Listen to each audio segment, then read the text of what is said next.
This is the When Work Isn't Work podcast. This podcast exists to help people reignite the love of what they do in a post-pandemic world. The pandemic gave us a once-in-a-lifetime opportunity to reflect on what is truly important to us in work and in life. I'm your host, Sinead Connolly, co-founder and director of Lotus People, an award-winning Sydney-based recruitment agency. We hope you enjoy today's chat.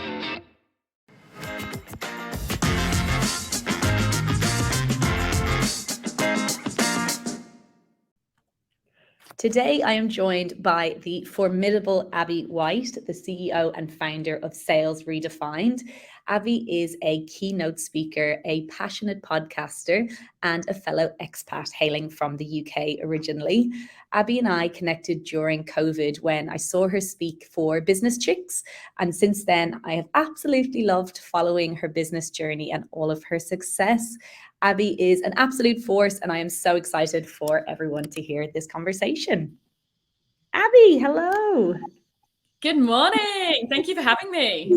My absolute pleasure. Thank you so much for being here. I think this will definitely win the prize for the podcast that we had tried to organize and reschedule the most times. Your diary, my diary, between the two of us, it's been many months, but we are finally here. You had me on your podcast, which I absolutely loved, but now we're here. We're recording for When Work Isn't Work, and I'm very grateful to you for fitting in the time. We got there. We did. I had to do a quick, I'm running a couple minutes late, but I will be there. We are doing it today. It is happening. Amazing. I'm so excited to chat with you. I'm so excited for everyone to hear this conversation, and I really can't wait to pick your brains. There's so much knowledge up there. I'm like, your brain is such a, you have an input brain. You read so many books, you soak up so many knowledge. So I feel like today I'm going to extract some of it from you. Go for it. Amazing. So to kick us off, can you give us, for everyone listening, just a brief overview of your career, what it looks like now, in its current state of play? So current state of play, I founded Sales Redefined in 2017, so 5 years ago. So current role is as CEO and founder. Sales Redefined, we kind of have three different lenses. Obviously, it is what it says on the tin. We're all about how do you redefine sales? How do you really lift the bar and raise the game in the industry? I'm really passionate about. And we're just really interested around how sales has evolved and changed in a bit of a digital age, and how some of the ways you go to market now, some of the ways you drive growth are a little bit different. So my role in that is sort of, I say CEO, but in reality, we all know running a business, it's everything from cleaner, HR, CEO, admin, whatever.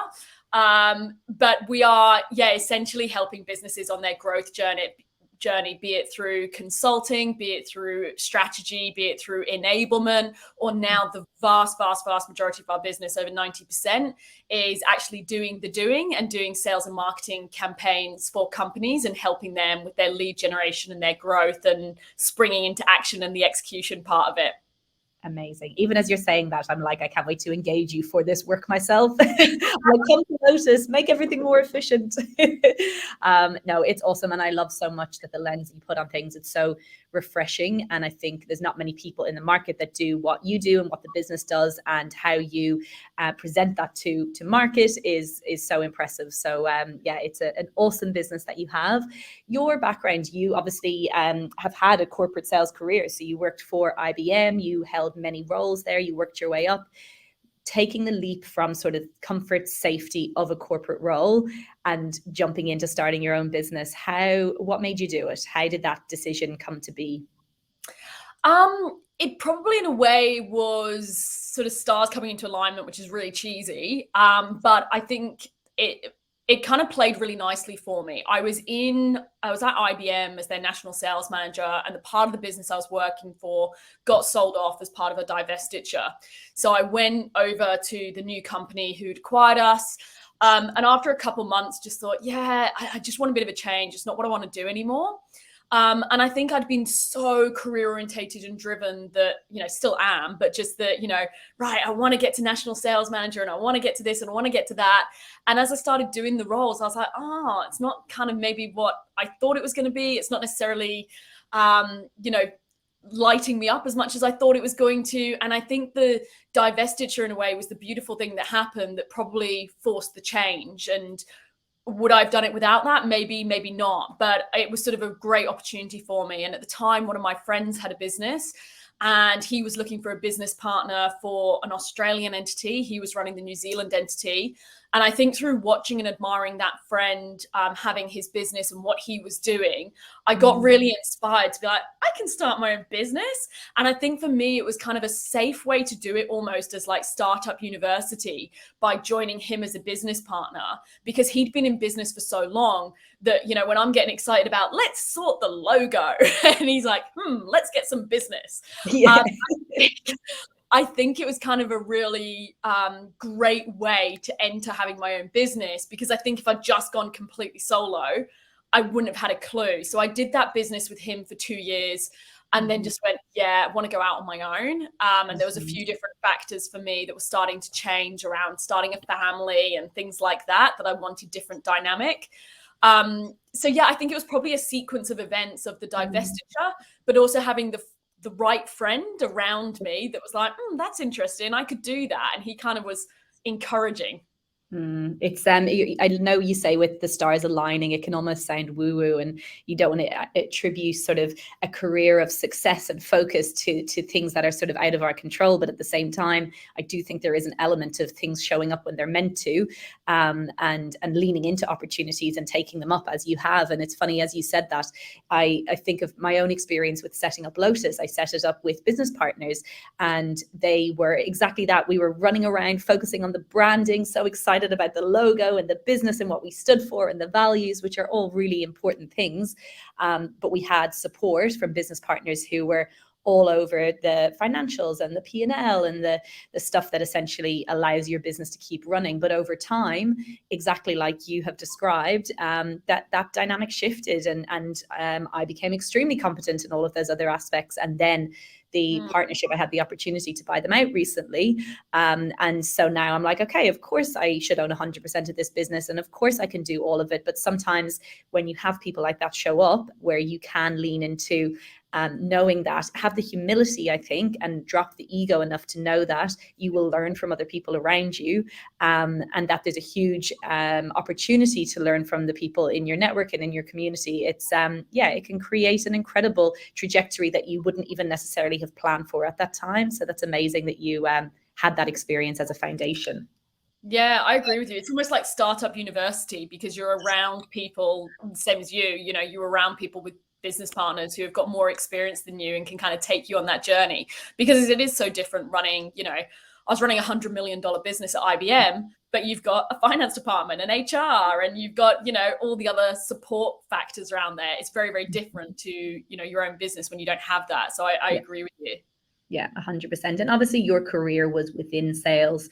When you went to set up the business, was it a case of going, this is what I know, this is what I'm passionate about, this is what I love, of course it's going to be in this? Like, was there a strong sort of alignment with what you've done previously, and knowing that that's just your vocation, that's your dharma, if you want to use yogic terms, that's your absolute sort of focus? Was it given that that was what the business would be about? That is such a good question. Not necessarily. I think what I've always been passionate about was sales and personal development. And actually the first iteration before it was Sales Redefined, I wanted to call it Project Thrive. And I don't know why, but I had this little Venn diagram that I think was done on like Canva or something crap, that was like sales, personal development, and like execution. And so I think I've always kind of had those vibes, but it's sometimes leaned more towards the personal development side, sometimes towards the sales side. But I think the personal development side for me, when I looked at it, it was flooded. And I think sales is, you know, what I have done throughout my career. And it's sort of one of the superpowers that, yeah, I do lean into. But absolutely, sometimes I go, oh God, I'd really love to start a dog walking business. So my husband laughs at me when I come home with random ideas of what I'm going to do. But ultimately, when I fall back to it, I love sales. I'm really passionate about it. And, you know, the defining thing for me is, if I won the lottery tomorrow, would I still do Sales Redefined? Yeah, I would. I would get a ton more staff and I would get a ton more resources, but I would still do it. So I think that kind of answers sort of a lot of the question for me. Yeah, I really love that as a way of thinking about it. I haven't thought about that before. If you fell into millions, would you still wake up the next day and go to your job? I absolutely would as well. And I think it's funny you say about the sales Venn diagram with personal development, because I don't know if you agree, but from my experience, I'm very interested in personal development and growth and continuous learning, and that's embedded and woven into the sort of the tapestry of Lotus as well, and what we sort of value as a business, and you can see that in the people that I hire. But I think that the most amazing container for growth and personal development is running a business, because you are constantly, the role is iterating, what you're looking after is, the set of challenges are so varied and so complex. The macro kind of economic environment is so constantly changing that you do have to be on your toes, and you have to, I think, as a good leader, have the ability to self-reflect, to build very strong relationships around you in order to be successful. And in my mind, there's no better opportunity or container, as I said, than running a business. Do you feel the same? Yeah, I mean, I always heard the cheesy sort of saying of like starting a business, like jumping out of a plane and like figuring out the parachute as you go down. And I was like, yeah. And someone I knew actually said to me before I started the business, when I was talking about, I think I'm going to do this, they were like, it will be the hardest and the most rewarding thing you've ever done. Like the most two polar extremes you could ever have in your life. And again, I'm like, yeah. And it's true.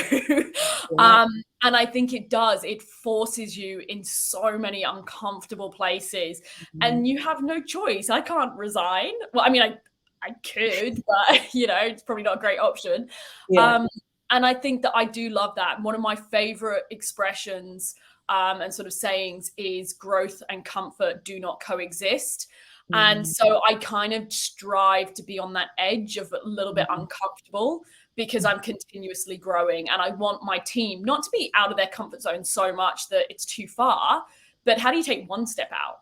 Yep, absolutely. And I think that's something that you can read about it. There's quotes about it. As you've said, it's kind of a known thing. But I think when I was at the beginning of running Lotus, I was terrified of everything. I was terrified of scary client meetings. I was terrified of kind of being the youngest person in the room, being the only female in a room. There were so many instances and situations that actually petrified me.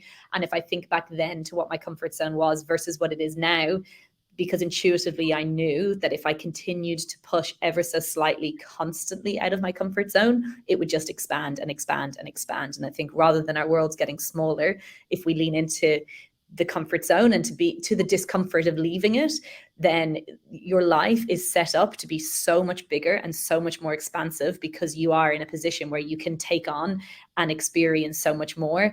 And that is something that I absolutely love about, whether it's, you can do that in anything, whether it's running a business, being an employee, just leaning into the discomfort. And of course, it's a privileged thing, right? We're able to say this from the perspective of work and from kind of our position in life. But yeah, I totally agree with you. I think life is lived on the other side of the comfort zone.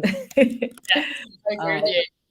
And when you found with the business, I mean, obviously, as you've described, you're set up the business, you're loving what you're doing. Have you found that, given that you are within sales can be a dirty word? I definitely want to touch on how much it's changed over the years, because even in my 10 years of being a consultant, my God, the role has changed so drastically. But did you find that was a barrier to overcome, kind of going out and marketing, that you were working within sales and a consultant on the sales coaching side of things? And how was that moved? Sales is definitely a dirty word, and that's why, you know, I wanted to call the business Sales Redefined, because I really want it just said on the tin up front, we are trying to redefine this and we are trying to do things differently. And actually the name is acknowledging the perception. I talk about a story quite a bit that, you know, when I was on holiday once, someone asked me what I did and I told them, they're like, oh, you rip people off for a living. It's like, oh, but I kind of think that it has to be redefined, because I think what people forget is no sales, no business. You know, if you're in a business in whatever role, I don't care if you're admin, the receptionist, the accountant, you have an ability to influence sales. And I believe everybody does. I believe everybody is in sales and everyone impacts the customer experience.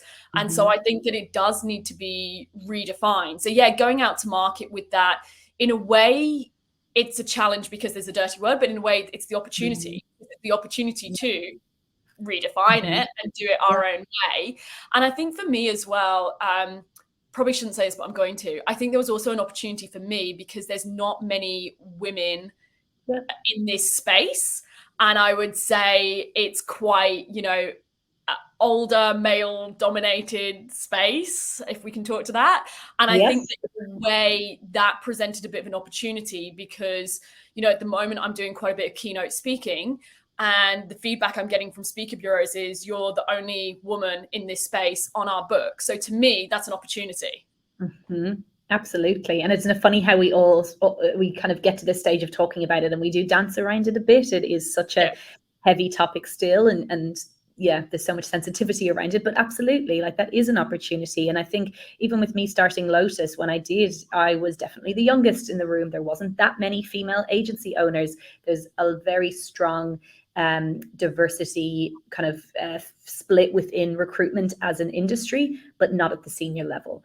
And so I had similar experiences. And so I think you're right. It is an opportunity. It's an opportunity to disrupt. And also I think what you do so well from where I sit is you really, you're so progressive with how you run the business. Like, you're really leaning into how the world is changing, the digital era. And I imagine, this is a massive generalization, but I imagine, and I know from my experience, that some people who are in the industry longer, perhaps they don't want to change, and perhaps they don't want to mix things up. It's kind of like, this is how it's always been done, let's stick to it. Whereas I think the opportunity for businesses like yours and businesses like Lotus is really leaning into the changes and saying, I'm going to kind of grab the bull by the horns and really kind of take this into the next sort of digital transformation, or the future, I suppose.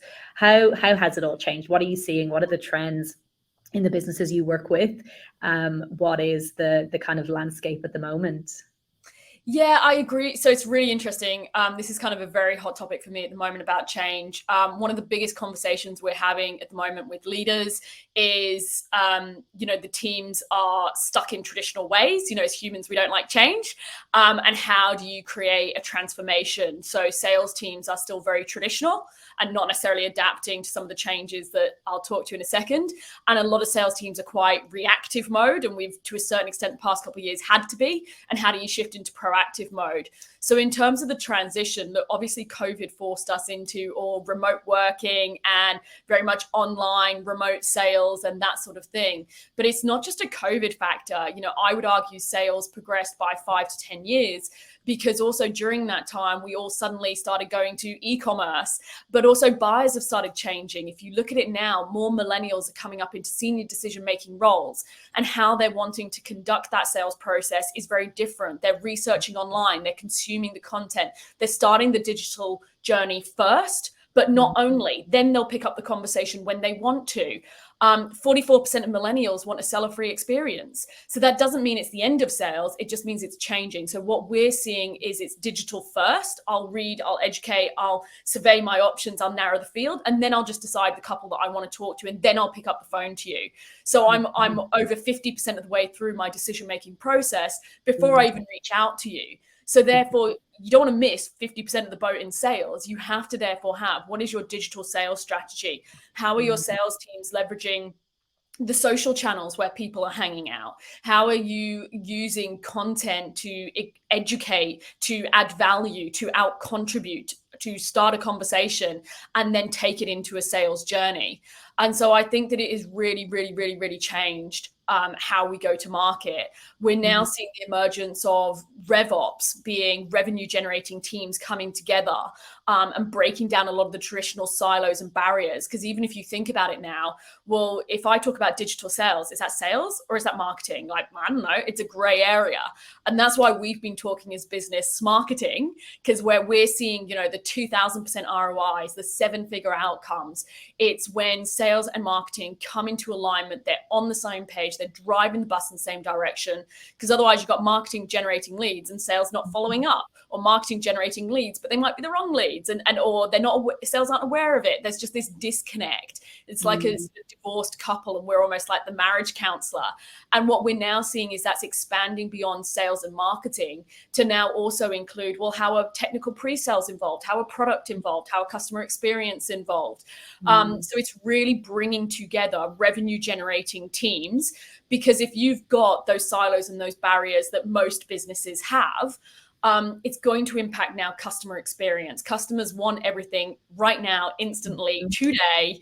And you can't have that when, you know, those barriers exist. So there's a massive amount of change. And then leaders are having to obviously take teams on that journey, and you are having to guide them through change, and not that, you know, well, we've always done it this way, and change in behavior, change in habits. And I think that's hard for people. I was talking to someone this morning. I know sales professionals who are earning an absolute fortune. They are at the top of their game. They will present to any C-level exec, but ask them to post on LinkedIn, and suddenly they're like, oh, I'm putting myself out there. I don't want to do it. So there's a change in the roles, the responsibilities. There's a change between the divisions.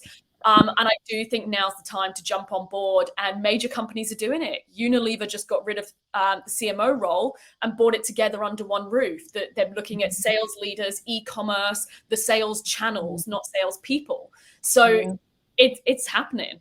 Yeah. I mean, it makes total sense. That stat that you gave around millennials and how they buy, like, I know, as you said that, it just resonated. I know for a fact that I will absorb content. Like, that is how I will go. I'll research. That's how I make my decisions. I can't even remember what I was looking at the other day, but I wanted something, and I wanted to inquire about it, but I wanted everything to be done digitally. There was a contact us form, and all I knew that was going to happen in the contact us form is that I was going to put in my details, get a call at a time that didn't suit me, and I just left the website. I was like, there's no way. I know me. I know the way I interact with my phone. There is no way I'm going to answer my phone to a random number with a sales call in the middle of my day when I'm focused on other things. So it has changed so much. And so I think, yeah, of course, there's always going to be that period of transition where consumer demands, I guess what businesses are offering need to catch up to consumer demands, but it has to change, because of course all of us are changing. Like, how I was explaining to my mum the other day, my parents are here at the moment, and she was asking me about the fact that my friends never ring each other. She was like, you're never on the phone. I was like, it's almost rude these days if your friends ring out of the blue. Like, if my close friends ring me, the first thing I would think is there's an emergency. There's WhatsApp, there is FaceTime, there is many other ways, but even getting a phone call, I'm like, that's so old school now. This podcast is sponsored by Lotus People Recruitment. We are an award-winning Sydney-based recruitment agency with a genuine human-first and innovative approach. Lotus People are disrupting the recruitment industry by placing quality and service at the heart of all we do, recruiting roles across HR, talent, business support, and much more. Head to our website today for more information if you are a job seeker or an employer hiring staff. We're at lotuspeople.com.au. And I know the generation under me, it's even more so. So how then does that impact how we buy, and how then does that impact how businesses sort of, I guess, adapt their sales and marketing strategy? It's a very interesting one. It must be fascinating to see on the sideline as you're watching it all unfold. I think the sort of final point I'll add to that is, I think where people are going wrong is going 100% digital. Because, so for example, my mother-in-law was here the other day. I'm going to say this story because she's never going to listen to the podcast, no offense. So I can go with this story. But she was here and she extended her stay. And so she was trying to pay her bills, and she doesn't really do anything online because she still goes in with, like, I don't even know what it's called, like the book to the post office to pay the bills and all the rest of it. And I was sort of like, well, we could pay that online. And that's just the point. She was like, oh, I hate it when all the, the self-service stuff. And she nearly walked out of an airport because no one would help her to check in, and she couldn't work out how to use the machines. So there is still a place. Yeah. And for me, the answer is multi-channel and multi-touch. You can't do a one-hit wonder because that's not how we buy. You got to, date before you get married, but you do also have to do multi-channel, because some people love to text, some people love to talk on the phone, some people, want to just do it on a chat, and so that is the point. It's multi-channel. So I can speak to your business how and when I want, not just, digital only. Yeah, no, that makes total sense. And what do you think over the next 12 months? Like, I know for us with recruitment and the market feedback and people asking us, what's 2023 looking like? It's harder to pinpoint than it ever has been. COVID, I could tell you exactly what was needed and where we could add value. Post-COVID, it was all about demand of jobs and candidate shortages, and we knew exactly our role. At the moment in December 20, oh my God, what year are we? 2022. We feel like it's hard to tell after the last few years. No, We feel like he's in this weird straddling point where it's kind of hard to predict what 2023 will be. Like, there's talk of a downturn and then a recession, and obviously interest rates, but at the same time, people are still spending, which is why they keep increasing interest rates. But yeah, what are your thoughts and predictions for sort of the next 12 months in business? Yeah, look, I do think it's interesting. Obviously, there is a lot of talk of, are we going to have recession and that sort of thing? And again, I think the recession, if that were to go that way, I think that it actually creates opportunity. Super quickly, when COVID hit, our business pretty much crashed and we pretty much lost the business. And then we reinvented, and we've come back now, and we're a huge amount higher size of people, revenue, everything than what we were. And I think that there's a really sort of cool expression from Tony Robbins that's along the lines of, maximum opportunity exists at times of maximum pessimism. So if only we had the ability to see that opportunity, we'd view it very differently. And I know that's really cheesy, and I don't deny that it's hard. I started my career in sales in the global financial crisis in the UK, where it hit bloody hard. So I get that, but I also think there's opportunity because I heard an interview the other day with Nike's CMO, and they said some of their best work and best campaigns was when they had no budget. So when you're up against a wall, you kind of have to get creative, and it kind of forces a bit of a sink or swim. So I think that hype, whether it turns out and transpires to be real or not, I kind of think it's a good thing sometimes, because it forces you to step up and go, right, how can we shake it up? How can we do things differently? I think it forces you to spend your budget more wisely from a sales and marketing perspective and go, right, what do we think is going to deliver an ROI? Money isn't just growing on trees. And therefore, how can we look more at what's going to drive an ROI? What's going to drive conversion? What's going to drive a result? I think the biggie, like I spoke to before, is the transition to digital, the huge progression of e-commerce in B2B. I am seeing parts of B2B that you would have historically always said, oh, there's no way that could be e-commerce. Like, no way that could be online. We're seeing it online. And historically, that 1,000,000% would have had to be 100% through a salesperson. So I think that is going to shake things up. And then, as I said, I think there's the emergence now of more of the collaboration. So the chief revenue officer role, the breaking down of silos, and then coming together more cohesively, be it sales, marketing, product, customer experience. And what we're already seeing in terms of results from companies who have done that is they are the ones that are getting the greater growth, the greater outcomes, and so on. And so I think that that's a really, really, really important piece. And then, you're having to do all that, breaking down the barriers in a hybrid work environment. So how do you create collaboration? How do you create community? How do you keep people on the bus? I think is also where it's going to be at. I think we're also very much focused, I asked you about this question around sales culture and culture within the organization, that, people are now going, well, I don't want to work that place that I don't enjoy. So I think it's doing all that while still making it a fantastic place to work, so that you retain your top talent. Because I think we are getting more picky about what we will settle for. Yeah. Absolutely. No, it's amazing. Such good insight. And you're right. I think the profile, in line with everything that you've just mentioned about how things have changed and what's likely to change over the next year, the profile of a salesperson has changed entirely. I think people who have a marketing brain and a marketing lean and the ability to write content and the ability to promote themselves through various different channels, rather than your kind of bog standard extrovert who's terrible at admin, who just picks up the phone and hopes that something sticks. Like, that has changed so drastically. And I know even in the profile of the people that we hire and that I see successful in the industry, it has changed a lot. And I think that's obviously something that we're speaking a lot about with businesses at the moment, around that retention piece. And I think of all the teams that we recruit for, sales seems to be, and of course it makes sense, the one team that struggle with the hybrid. I think all other teams, you can kind of fall into a kind of rhythm of, maybe if it's an engineer, of course, working from home makes sense and coming in once a week or once every couple of weeks. If it's someone I don't know, in a more heads down role, like it's easier to do. Whereas I think with sales, it's a combination, like we're sort of straddling people wanting to be at home and to obviously have that flexibility, which everyone is looking for at the moment, but then also knowing that being around people, learning by osmosis, coming together. Often there are extroverts.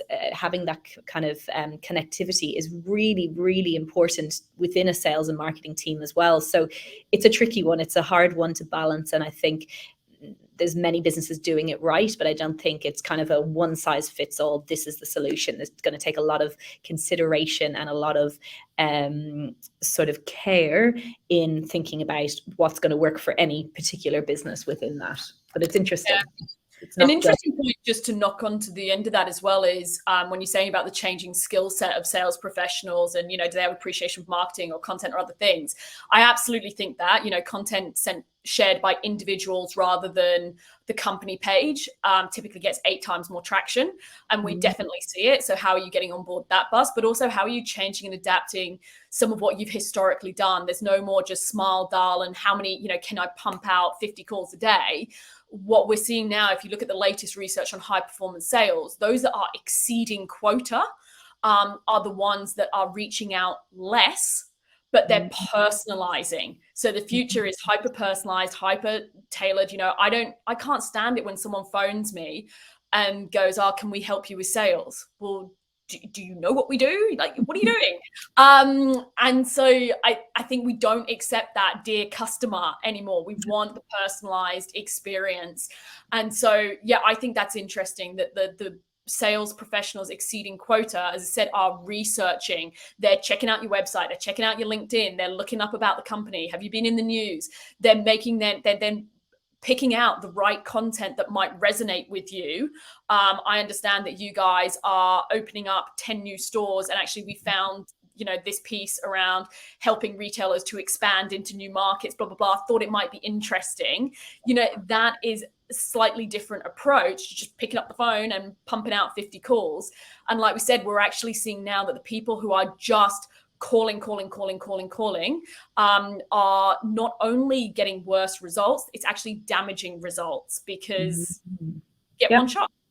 Yeah, 100%. And it's such a fine balance. We've literally just finished our sales academy with 6 of our consultants, and we literally have gone from the perspective of you need to be doing activity. Like it's multi-channeled, but like the calls do need to be made. But of course, we have a strong LinkedIn presence and have a strong focus on LinkedIn, and like it has to come from many different forms. But I love that about the hyper-personalization. Like it makes so much sense. I think gone are the days where you would send out 100 emails and hope that a couple come back. You're so right. I think going in and really sort of targeting and understanding who your focus is and who you want to work with, like that's really where success is going to come from. And what I've sort of said to the team is everyone has different approaches. Like I'm an introvert and I know that my sales approach is more introverted. I would rather research articles, message people on LinkedIn and then get a meeting than hammer the phones all day. But if that's not working, then the other has to be lent on because maybe you are just better on the phones and maybe that's a stronger approach for you. But I think when you're new and starting out, like you have to try, you have to see what what actually works for you and what sticks. And in thinking about, I guess, all of the success that you've had in the business, and I'm sorry to hear that your business struggled during COVID. I know it was a familiar story and ours obviously was the exact same, given the nature of what we do and what you do. But I guess over all of the success you've had over the last few years and before that, how do you balance it all? I always am in awe of people who are just like achieving. I'm like, how do you fit it in? You have a small human to keep alive. You've had lots of in-laws visiting from overseas. So tell me your secret to success when it comes to not having a mental breakdown on the daily. Oh, I do that too. You just heard mine this morning. I kind of call BS on a lot of this stuff. So I definitely don't have it all figured out and perfect. And I don't strive for it to be because I also don't think I'm ever going to have it that clean cut. I just don't believe in perfection. I actually hate the word perfection. So I do find it really, really hard. I have a 4-year-old who is a bloody hyperactive, quite demanding child. No idea where he gets it from. And I have a business that is in absolute hyper growth. You know, COVID for us was the blessing in disguise, and we've had 400% plus growth, like at the moment, just enormous growth. So that is definitely really, really, really, really challenging to do both. We have no local family support. So it's really hard. And I don't sit here pretending or denying that I find it very hard at times. I think some of it for me has been knowing what are my outlets and my go-to. So for me, if I go for a run, I will feel 5,000 times better because that's my go-to. For other people, it might be yoga or whatever it is. For some of my team, I'm like, go for a walk. So I think having a toolkit in your pocket that you know is your go-to. And I think also like knowing your limits and when you just need to take a break for a sec. And I'll give you a really personal example. On Friday, I reached my limit. Friday was just wild. I'd had no sleep with my little one. He was waking up 6 times a night. The business is going wild. And just Friday, by the end of it, I was just a broken woman. And my other half, bless him, said to me, Abbie, I've booked you into a hotel, go. And I basically spent the weekend at a hotel. I went for some runs. I read a book. I sat by the pool. I also then got myself organized with work so I could feel like I was remotely in control. And I say remotely, but I knew I'd reached my limit and that I almost had to put my own gas mask on first. And whilst I'm not going to sit here and deny, I felt horrifically, I felt really bad leaving my other half to survive our child and to go solo when he's also been at work all week because both of us have, you know, are pushing the boundaries on our careers.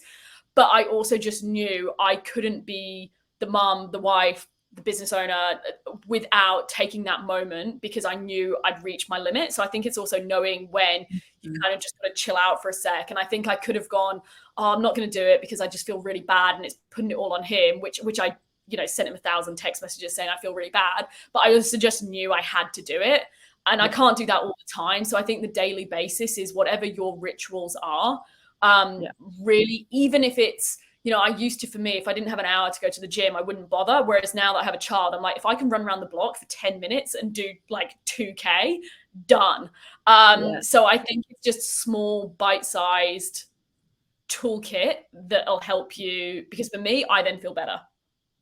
Yeah, that's amazing. And I love that hubby that's the wrong term, but he created space for you to do that and was happy to put his hand up. It's reminded me of, I think I've mentioned this before, but Brené Brown, she speaks about the fact that when her and her husband come home, they basically just say, how are you doing out of 100? It's like, I'm a 65 today. And the other's like, I'm a 25. It's like, right, I hear you. It's not a comparison of who's had a more successful or more productive day or who's more important or a power dynamic. It's literally how much juice have you got left in the batteries and who should be taking on more of the workload. So I love that. That is a good, and I'm glad to hear that you were able to do that. Hopefully you're feeling a lot more refreshed for it now, but it is tricky. I think it's that you're right. Perfectionism isn't attainable and we can make ourselves sick trying to do it. And I love the honesty. I feel like so many people in my life are so honest about how bloody hard it is, particularly being a parent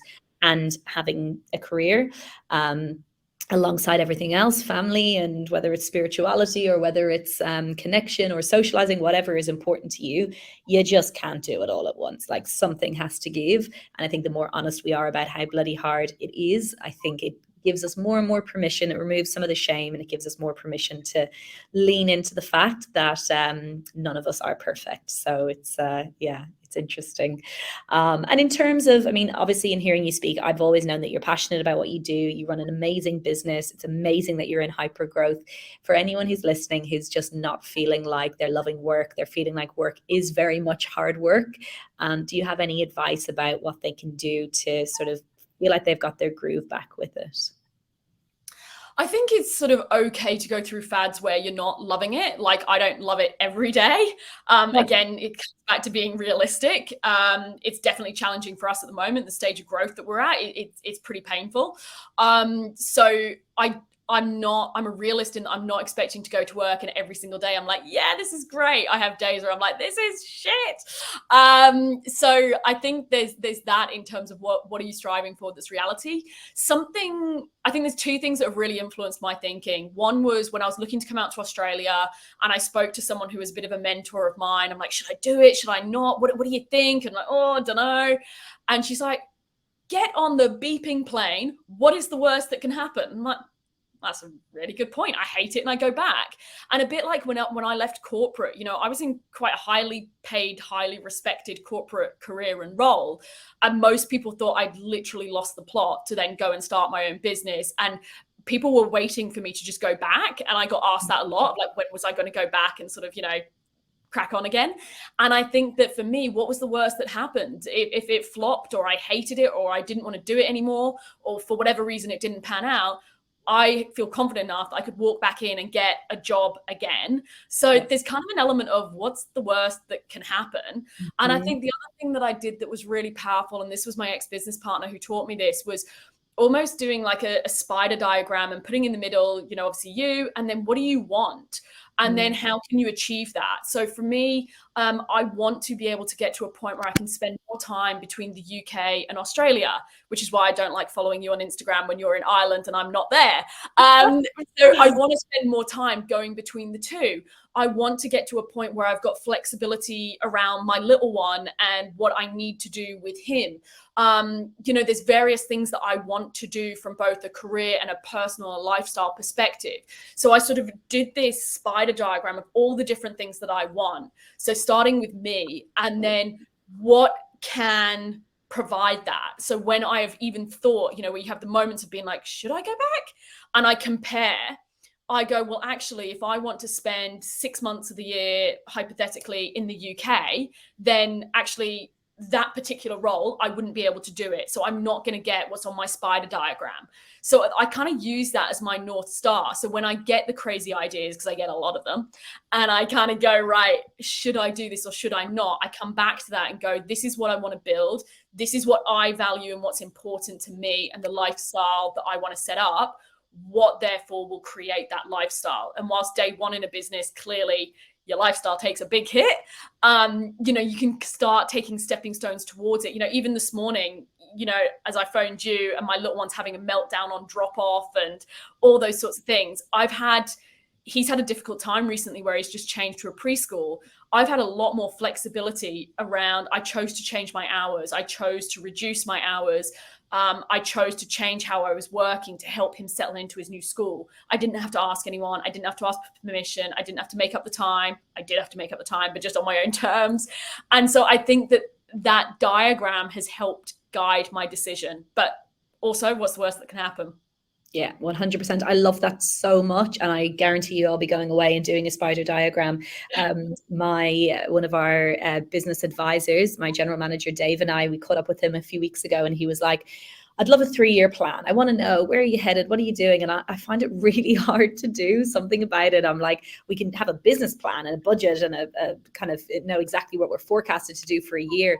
But in terms of the bigger sort of, where do you want to be in 3 years and what do you want out of this? I really find it hard to do because I flip-flop. I'm like, I want it to be this huge, amazing thing. And then I'm like, well, no, I don't. I want it to be this small, amazing, tiny thing. I don't know. I really do flip-flop. So I love that idea. And I think every single one of us, no matter what role we're in, no matter what level we're at, to have a strong idea on what you value and what you want out of, like, what success means to you. And I think it changes. Success to me now at 34 versus what it was at 27 are two completely different things. But it's such a good activity because, as you said, it can then be your North Star. It can then be the thing that you focus on and that you allow to guide you in the decisions that you make. And I think it's similar to values, because when you know your values, you make decisions that are in alignment with them. When you know what you stand for, you make decisions in line with that. And so I think having that spider diagram kind of nuts into that even further by saying, but what exactly does that look like? So I love that. Thank you so much for joining me. I honestly could chat to you all day. Could just keep on going all day. Yeah, you're like, no, we're both far too busy for that. Thank you so much for coming on, Abbie. I really, really enjoyed that. I know everyone else will as well. And all the best with the madness of 2023. Thank you. Thanks for having me.